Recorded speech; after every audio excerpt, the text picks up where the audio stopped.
Имам чувство, че няма да се справя. За в момента целя да постигна успешен и стабилен бизнес. А мечтата ми е свързана с това да постигна... Може ли как? Благодарен съм на класната ми Силвия Димчева, която ме научи на много неща. Може ли да спрем за малко? Не знам, обаче не знам как да ги формулирам. Много ми е трудно. През изминалите 5 години в това училище намерих много приятели. Сякаш да останем първия път. Нямам просто много се притеснявам. Търпението след редица от преживявания и доста...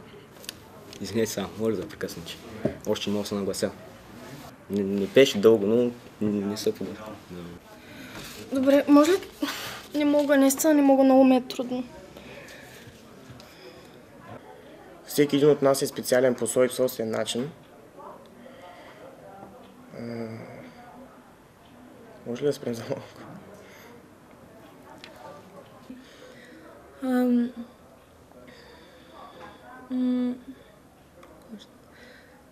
Ако трябва да определя себе си в... Не. Може ли само това да направя? Не мога. Не, много е зле. Не, това го изрежи. Но ето, че дойде Но ето, че дойде момента, в който трябва да се разделим и всеки да поеме по своя път. Нали ще трябва някакси да се изрежат тия работи, де зациклях тук, що... Малко забих.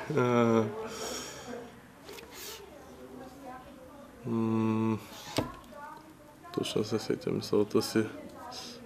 Ти се режи в момента, да го говоря, нали? Тя прости. Упорството, това е, че в много случаи аз стара да съм упорит в...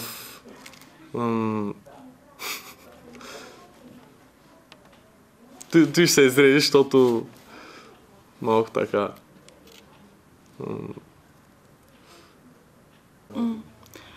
Бих се описала с думите на моя любим автор Чак Паланиук. Аз съм обединените усилия на всички мои познати. Започна от начало. Добре. Може ли само да прегледам пак?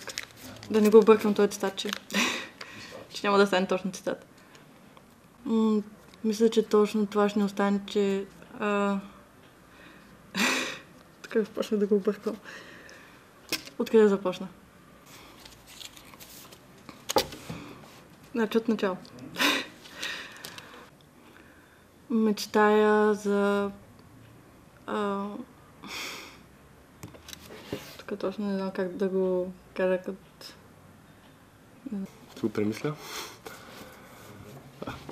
Готов съм. Може да говоря само за себе си трите думи и това е. Това е. Също ние сме един сплотен колектив и това е. Да. Само изрежиш накрая. Тук да забравих. Винаги сме били задружни и се надявам, макар и след края, да останем поне малко, откакто сме били. Най-съкровеният спомен, който пазя през тези 5 години, е когато влизахме... Обърках се така. Нали тези неща ще ги изрежеш, ако може някакси лека по лека да ги направиш в нещо добро, защото... Трите думи, които най-добре ме описват, са любознателност, защото винаги искам... Пак се обърках. И третата дума е амбиция, защото понякога се опитвам да се... С мен ще е много трудно, май. Не, напротив. Ти в момента ми правиш финалния клип, който ще бъде с гафовите на филма. Така ли? Така че... Добре, аз го помня, нали? Всичко ще бъде използвано, така че не се притеснявай. Благодарим ви, госпожо Димчева! Обичаме ви!